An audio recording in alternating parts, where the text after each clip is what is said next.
अखिलेश यादव से बहन जी की बेइज्जती का बदला लेंगे चंद्रशेखर आजाद, देने वाले हैं सदी का सबसे बड़ा झटका।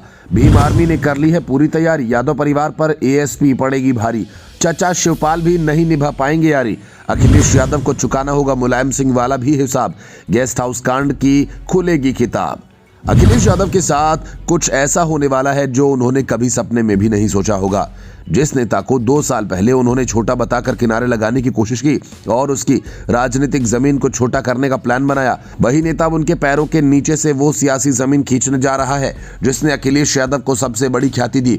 इस नेता का नाम है चंद्रशेखर आजाद, जिन्होंने 2 साल पहले अखिलेश यादव से यूपी में केवल 4 सीटें मांगी थीं, लेकिन तब उन्हें समाजवादी पार्टी के मुखिया ने लिफ्ट नहीं कराई, तो अब उन्होंने यादव जी को चारों खाने चित करने का प्लान तैयार कर लिया, वो भी भगवान राम की नगरी अयोध्या में। चंद्रशेखर आजाद अखिलेश यादव के साथ कुछ ऐसा करने जा रहे हैं जिसे सुनकर मायावती भी खुश हो जाएंगी और उन्हें गले लगा लेंगी, क्योंकि मायावती को पहले मुलायम सिंह यादव ने धोखा दिया था और बेइज्जत किया था। उसके बाद अखिलेश यादव ने भी 2019 में चुनाव में उसके साथ वही बर्ताव किया। दरअसल जब सपा और बसपा का यूपी में गठबंधन हुआ तो पूरे देश में हल्ला हो गया कि अब सारे समीकरण टूट जाएंगे, लेकिन नतीजों में दोनों पार्टियों को कुछ खास हासिल हुआ नहीं। जिसके बाद मायावती ने कहा था कि हमारे लोगों ने तो सपा को वोट दिया, लेकिन सपा का वोट हमारे उम्मीदवारों को नहीं मिला। उसके बाद जो अखिलेश मायावती के पैर छू रहे थे, उन्होंने कई ऐसे बयान दिए जिसने मायावती को दुखी किया और गठबंधन तोड़ लिया।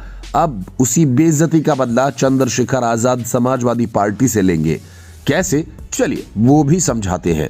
पिछले लोकसभा चुनाव में सपा ने अपना सर्वश्रेष्ठ प्रदर्शन किया और आज तक के इतिहास में सबसे ज्यादा 37 सीटें जीती, जिसमें अयोध्या की सीट जीतकर उन्होंने कमाल कर दिया, क्योंकि वहां राम मंदिर बनने के बाद भी बीजेपी उम्मीदवार को अवधेश प्रसाद ने हरा दिया। ये कारनामा इसलिए हो पाया क्योंकि अवधेश प्रसाद दलित थे और उन्हें दलित का भी अच्छी खासी संख्या में वोट मिला था। लेकिन अब उन्हीं दलितों ने अवधेश प्रसाद पर दलितों के साथ धोखा करने का आरोप लगाया और मिल्कीपुर चुनाव से ठीक पहले 500 लोगों ने एक साथ पार्टी को अलविदा कह दिया। और खबर यह भी है कि सभी भीम आर्मी के संपर्क में हैं और जल्द ही ये सब लोग आजाद समाज पार्टी ज्वाइन करेंगे। अब सोचिए, जिन अवधेश प्रसाद को अखिलेश यादव संसद में अपने बगल में बिठाते हैं, जिन्हें वो अपनी जीत का शोपीस बनाकर घूमते हैं, जिनकी सीट के लिए वो कांग्रेस और स्पीकर से भिड़ गए, उन्हीं के लोकसभा क्षेत्र में इतनी बड़ी संख्या में कार्यकर्ताओं और नेता छोड़ जाएं तो भला क्या होगा। ये एक तरीके से राजनीतिक धोबी पछाड़ से कम नहीं। अब इसी विवाद की पूरी कहानी भी समझ लीजिए। दरअसल अयोध्या की मिल्कीपुर विधानसभा में उपचुनाव होना है। सपा छोड़ने वाले नेताओं का दावा है कि अवधेश प्रसाद ने सूरज चौधरी को मिल्कीपुर से टिकट दिलवाने का वादा किया था, लेकिन जब मौका आया तो उन्होंने भी यादव परिवार की तरह परिवारवाद को ही बढ़ावा दिया और मिल्कीपुर से अपने बेटे अजीत प्रसाद को सपा का टिकट दिलवा दिया।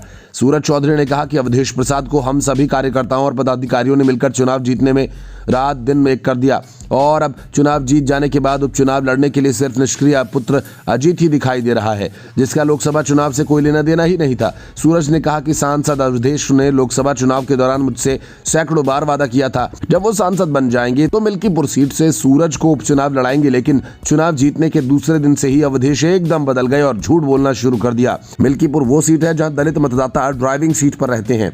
इसी विधानसभा की वजह से अवधेश प्रसाद लोकसभा चुनाव जीत पाए थे और इस सीट पर कुल 3,50,000 मतदाता हैं, जिनमें से 1,20,000 दलित वोटर्स हैं और करीब 55,000 यादव हैं और 30,000 मुस्लिम हैं। इसके अलावा 60,000 ब्राह्मण और 25,000 क्षत्रिय भी हैं। यहाँ अकेले दलित मतदाता इतने हैं कि उनके दम पर कोई भी चुनाव जीत सकता है और ये समीकरण चंद्रशेखर आजाद को मिल्कीपुर में हिसाब बराबर करने के लिए प्रेरित कर रहे हैं।